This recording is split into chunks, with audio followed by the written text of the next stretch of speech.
amateur radio club, the best in town. From dawn till dusk, we're up in the sky, talking on repeaters, let our voices fly. With every static crackle, we share a good tale, chasing the signals, we just can't fail. We all have a story to tell, from city lights to country wells. It's what we thrive for, the bond we share. Our laughter and voices fill the night air. All right, everybody want to learn about 2 meter single sideband.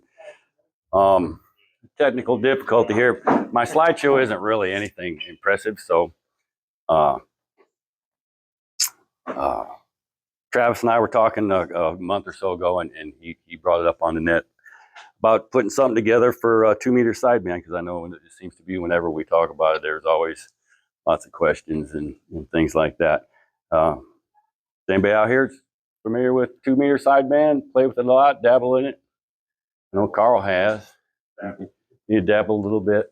Well, I'm not much more than that, so I'm not going to proclaim to be an expert, but it is a whole lot of fun. So I kind of started out with some things, and I kind of wondered, kind of how did we get started with the 2 meter sideband? Because I was kind of thinking that single sideband kind of preceded FM, but it really didn't. So in 1945. The 2 meter band became part of after the World War II was established. In the 50s, it started growing. And during the 1960s is kind of when FM kind of came about and became popular. And then by the late 60s is when repeaters came into play. So I was kind of wondering, how it came about. And as some of you may be aware of the sideband wars of the 50s, a lot of guys hanging on to AM and so on and so forth. So my first thoughts was that they, single sideband went by the wayside, but it really didn't. It never really did catch on like FM. So which is why we've got FM on 2 meters today. So just kind of a brief history there, kind of a timeline of when of 2 meters. During the 70s and 80s, the band is really when it took off. Everybody had radio in their truck, and an HD in the living room. Miniaturization kind of broke the radios down to where they were, portable and easy to carry around, and vehicles and so on and so forth. And so we get to the 2000s, and of course, we've got All-Star and Echo Link and digital and packets and, internet linked systems and so forth like that. So sideband was kind of started out in the 20s and 30s. A gentleman by the name of Harold Black. So if anybody remembers Harold, hopefully I don't know if anybody does, but 1930 they started developing single sideband for the United States military, shipped ashore, and in 1950s, kind of started gaining some acceptance on the ham bands. So if you talk to some of the old timers around, there was a pretty big deal when sideband came around on HF. A lot of guys, kind of took over AM. So, and then of course, in the 1970s and 80s is really when sideband became the standard mode of communications on HF, and for maritime communications, aviation, and emergency services.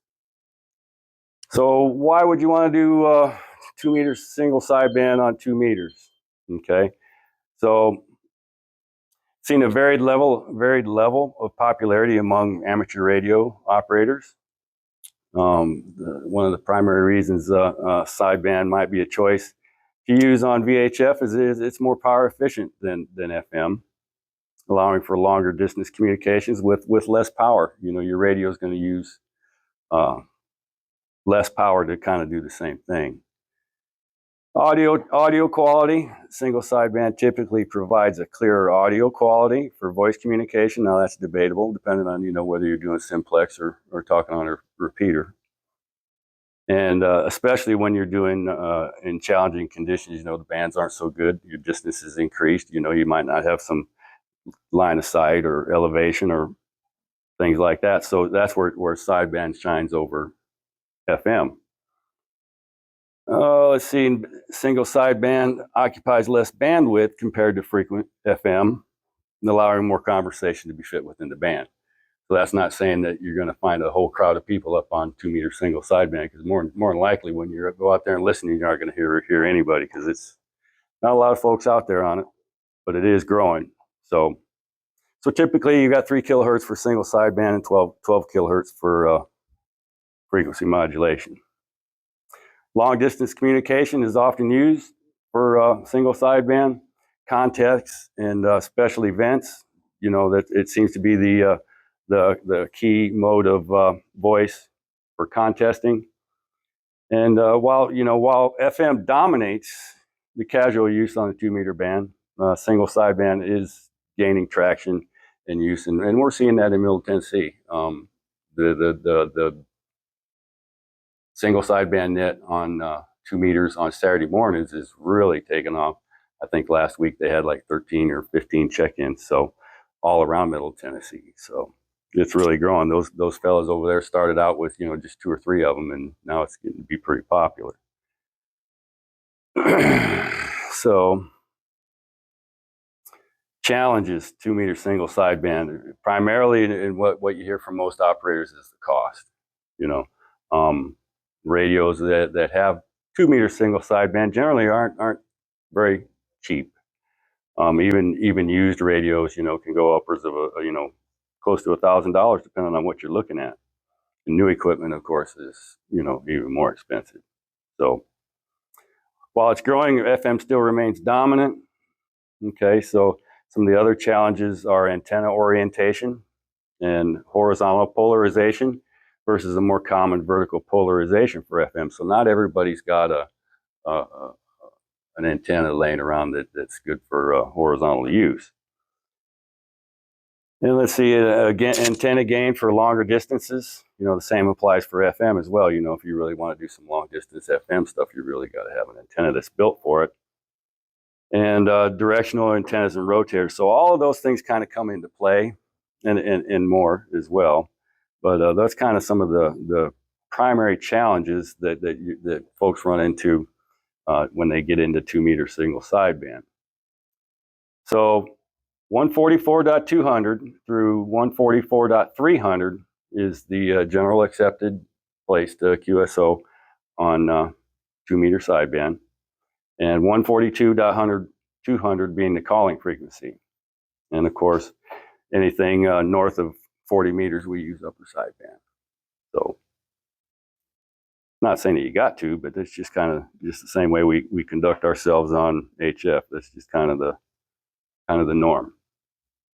So any antenna considerations, and it's key, with the antennas. Now, any 2-meter antenna can work on 2 meters. You talk to some people out there and they say, well, I got a vertical. You don't have to have a horizontally polarized thing, because you can talk and communicate with somebody that's, not on the same polarization as you, but the further you get apart is when that kind of comes into play.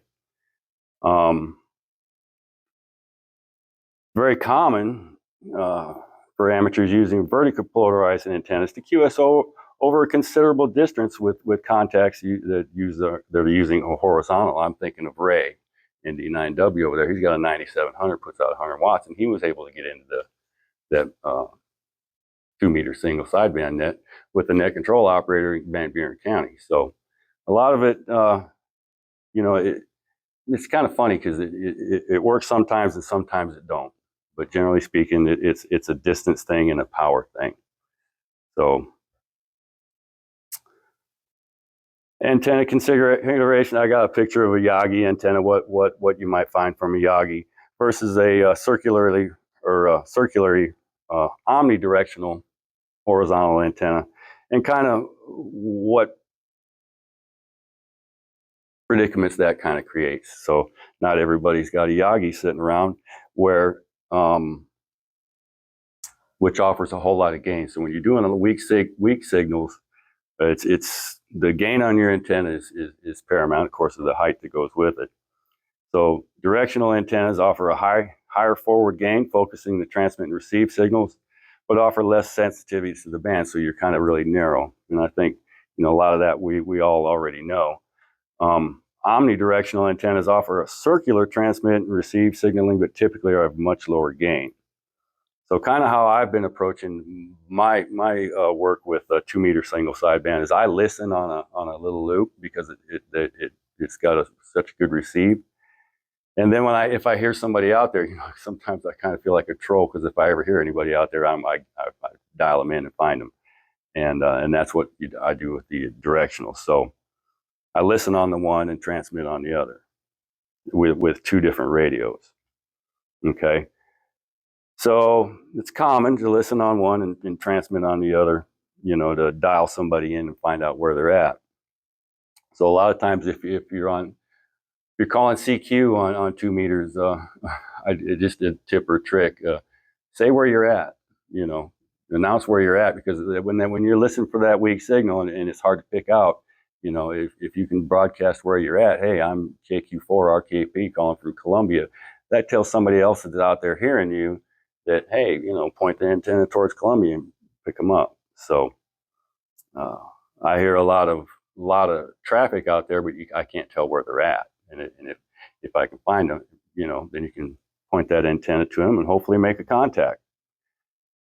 So stacked antennas offer the best solution, and that's where we take 2 antennas and couple them together, and basically that pretty much doubles your gain. So if you can have 2 of these little loop antennas, or say a folded dipole that doesn't have a whole lot of forward gain, if you stack those, you're getting into Yagi territory. And you put 4 of them together on a stacked array, and it just goes up from there. So just depends on how much time, money, and effort that you might want to put into it. So height is might. It's always that way with that VHF. Cannot be overstated, but at the same time, mine's only 35 feet, and I've got QSOs out here 130 miles. So, I was pretty proud of that. So, fell over there in Dyersburg, over there by Memphis, over there by the river. Here I had a couple pictures of, what an array might look like, or a stacked dipole or stacked loop antennas. This is really easy to do. If you build your own antennas or you buy 2 of them, you can stack them together. And there's formulas out there that you can look up on the internet how to build a cable harness. Your velocity factor comes into play with your coax and things like that, how far apart they are, and so on and so forth. But you can take these 2 little inexpensive antennas. You can buy each one of like those right there. I think you could buy on Amazon for like $29. So buy 2 of those and build you a stacking harness, and you can make a really nice setup there. And they're small. A 2-meter loop is no bigger than generally a basketball hoop. They're lightweight, so real easy to put up. Antenna considerations. This is kind of one of my first mistakes that I made, is I went out and just bought a 2-meter Yagi and figured I was good to go, and it really wasn't. It works. It works okay, but the SWR, where you want to tune your antenna for, obviously, so that you can get the most out of your feed line, out of your radio. Really, I couldn't tune it down to 144.200. So when you're shopping for antennas and when you're looking, a lot of them will say, for specific for sideband or CW work and so on and so forth, and they're going to be resonant a little bit lower in the band, so it's going to work a little bit better, right? So that's something to be considered when you're shopping for, or you're building your antenna. You want to try to make that resonant where you plan to work.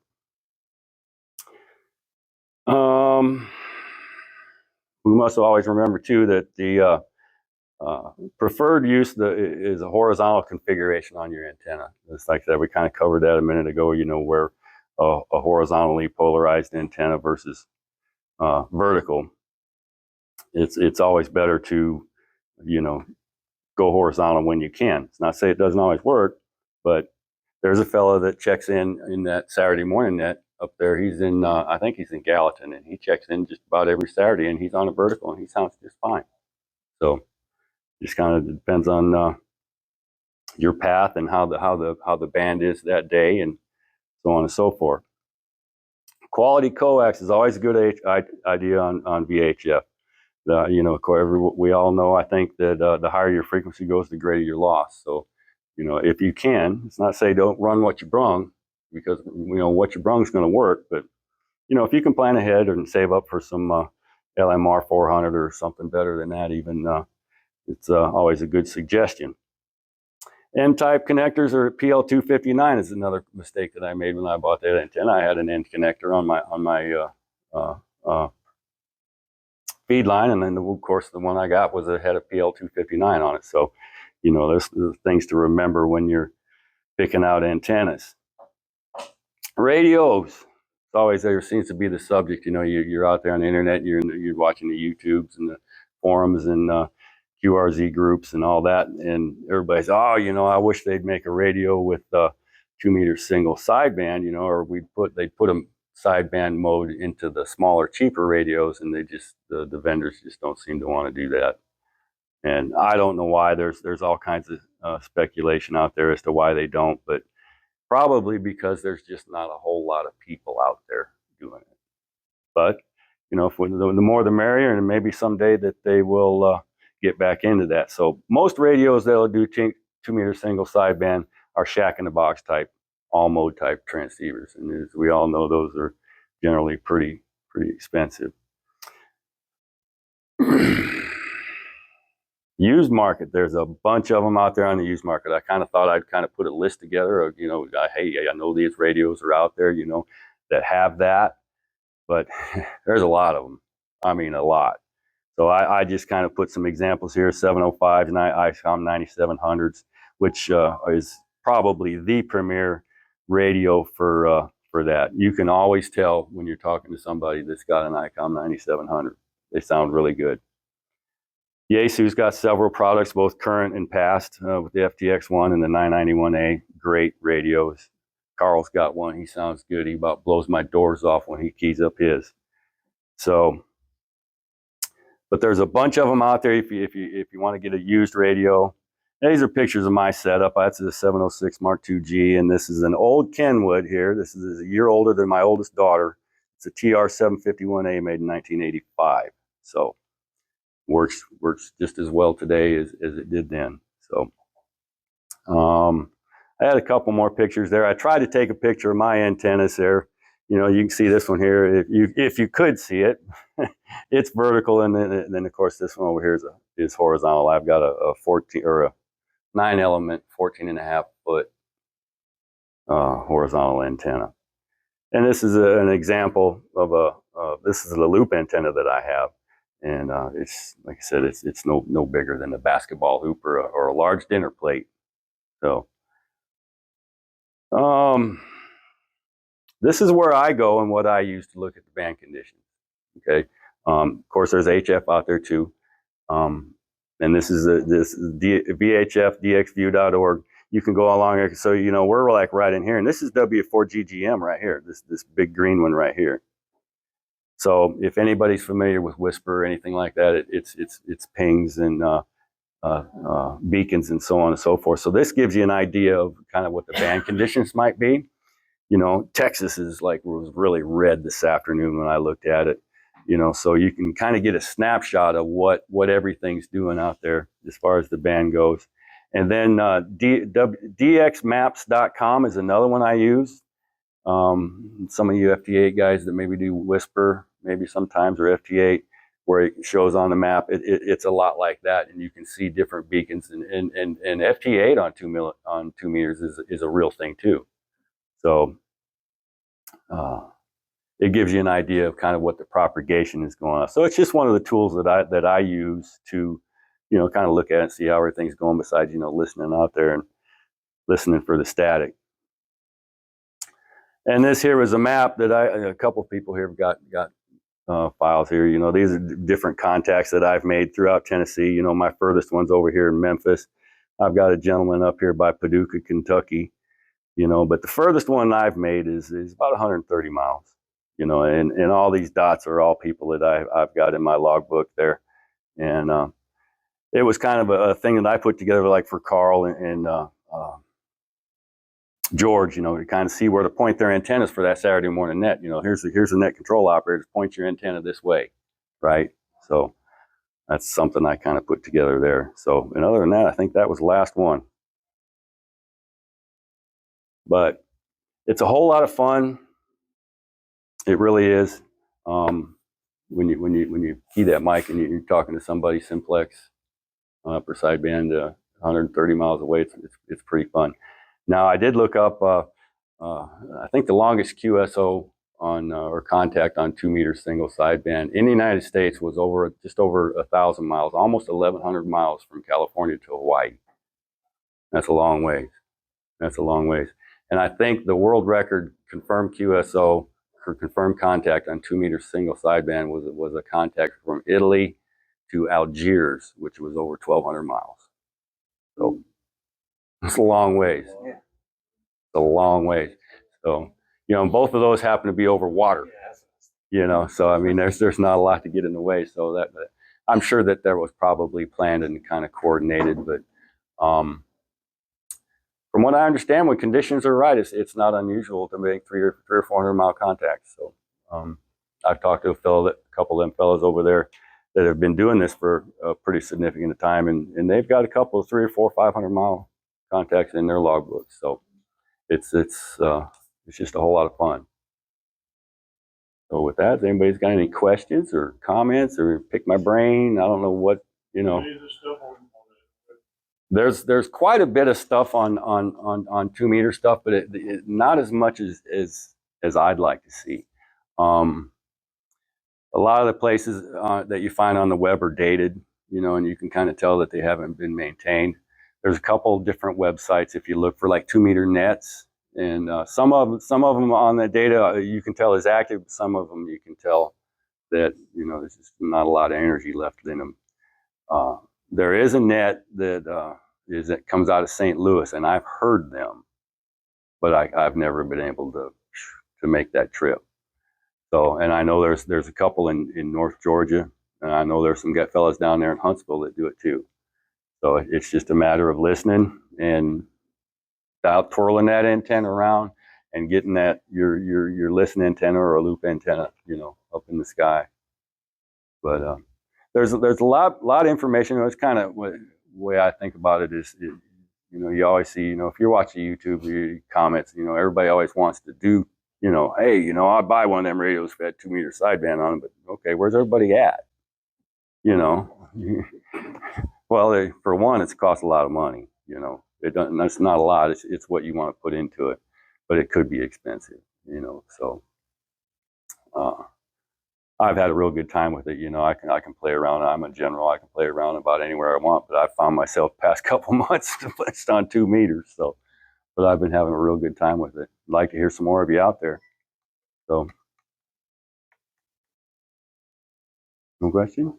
What was the frequencies again you had? 144.200 is the calling frequency, and that's where you'll hear somebody. That's not to say that, you know, the two guys get together and they, you know, hey, I'll meet you at 144.250, you know, but that's where I listen, and that's the calling frequency. So What is 44.220? 144.220 is still within that band or within that allocation. Yeah, so 144.200. Did I say 220? Maybe I did. Yeah, 144.200 is where you want to set your radio to and set your mode to upper sideband.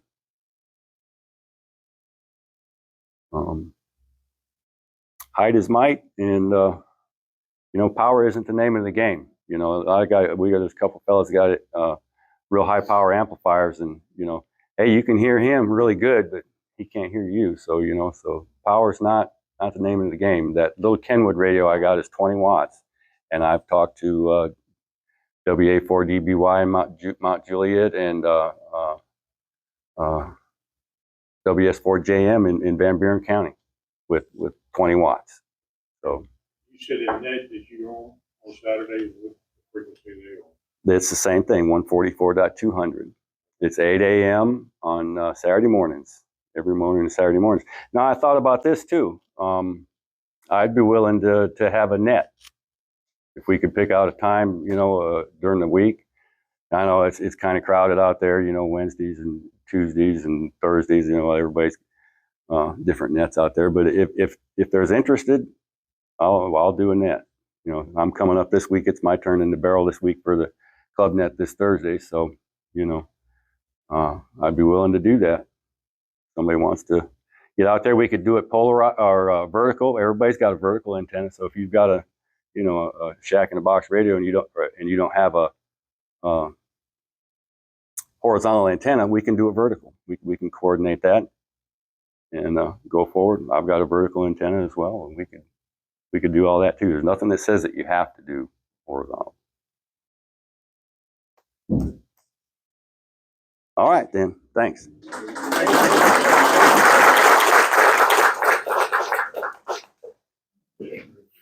Let's keep talking, sharing our dreams with Maury Amateur Radio Club. It's better than it seems.